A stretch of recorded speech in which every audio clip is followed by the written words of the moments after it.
Bienvenue pour un bon port. Alors nous débutons la saison du Panerai Classic Yacht Challenge 2015 avec l'étape d'Antibes, des voiles d'Antibes.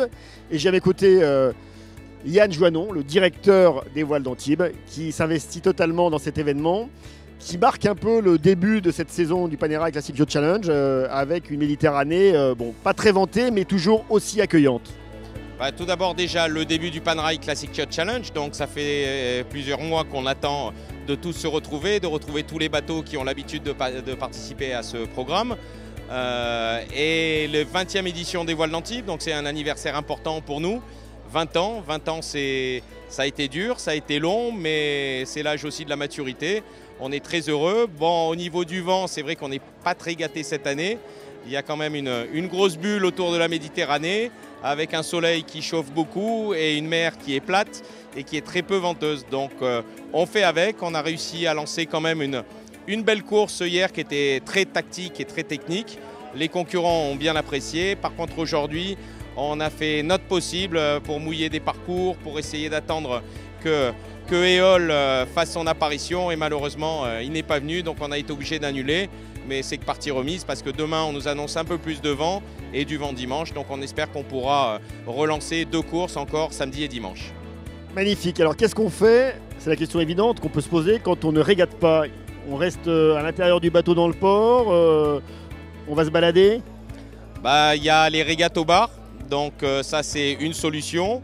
Après, la plupart des marins qui ont passé quand même 3-4 heures sur l'eau aujourd'hui à attendre qu'on lance une procédure ont eu quand même des gros coups de chaud, donc ils ont transpiré, donc ils en profitent là maintenant pour aller prendre une bonne douche, se reposer un petit peu et se préparer pour faire la fête ce soir, car comme d'habitude au voile d'Antibes, il y a 3 concerts et ça va être très chaud. Donc ils se reposent, ils se préparent et ils se lavent.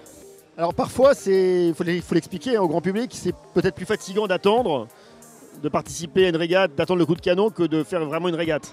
Ah, c'est toujours plus fatigant et plus désespérant parce qu'en plus sur un bateau, quand on ne bouge pas, on est un peu triste. Donc le fait d'attendre le vent et de ne pas avoir à manœuvrer, à tirer sur des écoutes et à vraiment s'activer sportivement. Donc on est allongé, on attend que ça se lève et c'est vraiment beaucoup plus fatigant que quand il y a beaucoup de vent.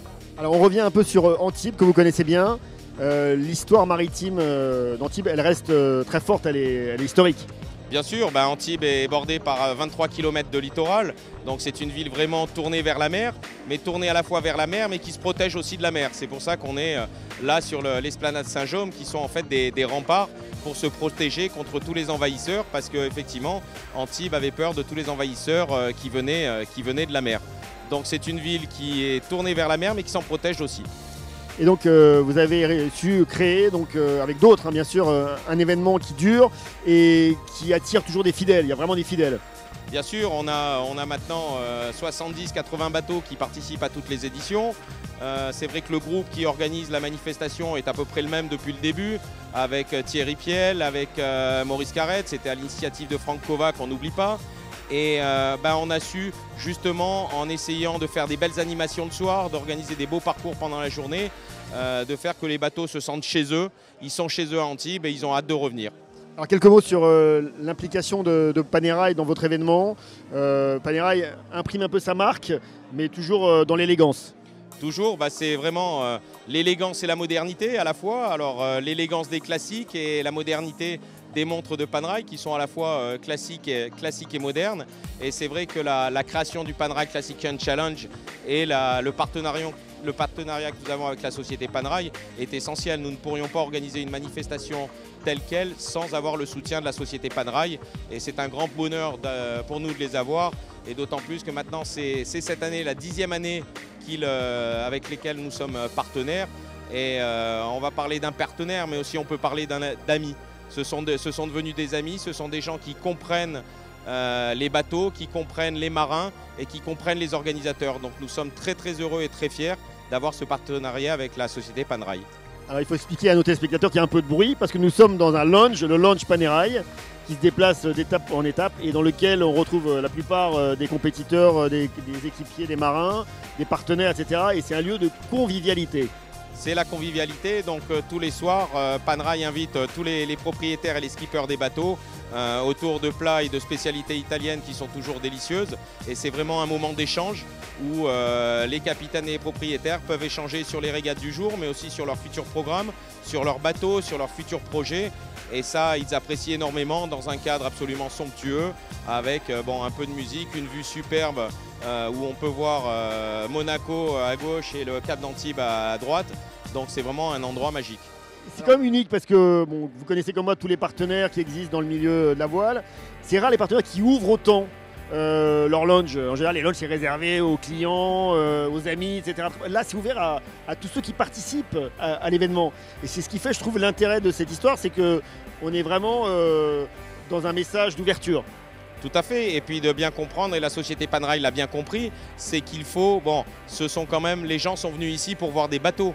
Donc il faut quand même remercier les bateaux de se déplacer. C'est souvent, ils viennent de loin, ça coûte de l'argent de déplacer et de faire régater des bateaux.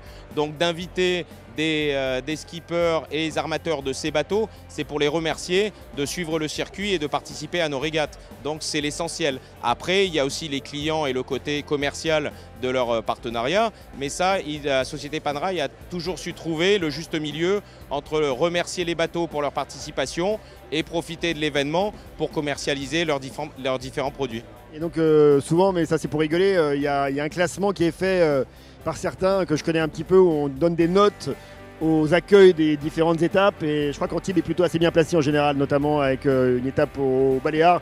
Il y a vraiment le sens de l'accueil qui est un aspect qu'on retient en général. Bien sûr, nous Antibes c'est la convivialité, donc c'est vrai que le plus important c'est l'accueil. C'est faire en sorte que les gens soient bien chez nous, que ce soit le public qui vient uniquement pour les soirées le soir, mais aussi surtout les équipiers, les propriétaires, les armateurs, tout le monde doit se sentir chez lui à Antibes et c'est ce qu'on essaye de faire. Alors on va terminer juste sur l'aspect vraiment voile et mer et sportif, vous l'avez évoqué, donc ça coûte de l'argent de faire venir des bateaux, évidemment parce qu'il faut du monde à bord, c'est compliqué, c'est pas simple, donc il y a vraiment quelque chose, il faut une vraie cohésion. Bah oui, il faut déjà beaucoup de bras. Parce que c'est pas comme sur les bateaux modernes où vous avez des winches, de l'électronique. Là, tout se fait avec des palans et des poulies. Donc c'est vrai que ça nécessite beaucoup d'équipiers, des équipiers qui doivent être, pour certains, qui doivent uniquement tirer comme des brutes sur certaines écoutes et d'autres qui doivent bien comprendre comment fonctionne le bateau, comment fonctionne le gréement, car ce sont des vieux gréements, il faut quand même y faire attention. Et donc il y a à la fois des marins professionnels qui sont très expérimentés sur ce type de bateau et puis aussi des bras qui viennent donner des coups de main et même sans avoir beaucoup d'expérience, ils arrivent quand même à naviguer sur les bateaux, à être très utiles aux bateaux et à passer des moments de pure folie. Et puis alors il faut quand même le préciser, c'est très international, hein. Vous avez évidemment beaucoup de Français mais évidemment beaucoup d'Anglo-Saxons, des Italiens, on est vraiment dans un truc complètement mondialisé. Oui, on a fait le calcul, on a à peu près 37 nationalités. Au niveau des équipages, on a même des équipiers capverdiens, donc ça vient un peu de tous les coins du monde. Et les équipages, voilà, ils ont l'habitude, ils viennent sur Antibes, c'est le début de la saison. En plus, Antibes est le premier port de plaisance d'Europe. Donc les marins sont là, ils cherchent des embarquements aussi pour la saison. Donc il y a des gens qui arrivent d'Afrique du Sud, surtout beaucoup d'Afrique du Sud, de Nouvelle-Zélande, des États-Unis pour essayer de passer une saison en Méditerranée. Et pour eux, il n'y a pas une plus belle occasion que les voiles d'Antibes pour essayer de rentrer en contact avec les équipages, avec les autres capitaines pour essayer de trouver des embarquements.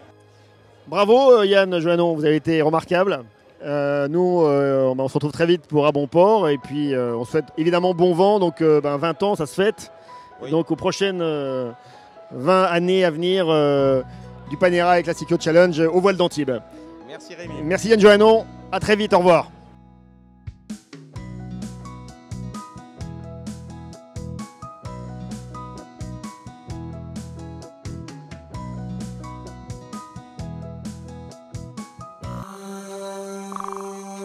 Oh